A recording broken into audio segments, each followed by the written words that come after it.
আপনার মাসিক স্যালারি আছে, ব্যাংকে কিছু সেভিংস আছে, ক্রিপ্টো বা শেয়ারে বিনিয়োগ করেছেন, ক্রেডিট কার্ড ব্যবহার করেন, তাহলে একটা প্রশ্ন, আপনি কি নিশ্চিত আপনি সঠিকভাবে জাকাত আদায় করছেন নাকি অজান্তেই কম দিয়ে ফেলছেন?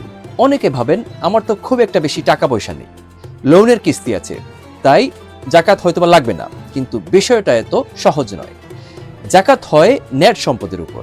জাকাতযোগ্য সম্পদ থেকে তাৎক্ষণিক পরিশোধযোগ্য ঋণ বাদ দিলে যা অবশিষ্ট থাকে সেটাই আপনার জাকাতের হিসাব।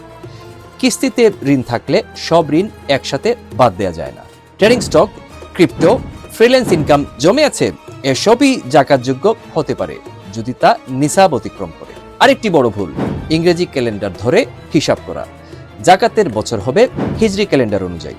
জাকাত কোনো ঐচ্ছিক দান নয়, এটি ইসলামের অন্যতম মৌলিক ভিত্তি, সম্পদের আবশ্যিক সামাজিক বন্টন। উদাহরণ সহ পুরো আলোচনা দেখতে কমেন্ট সেকশনে থাকা লিঙ্কে এখনই ক্লিক করুন। ধন্যবাদ।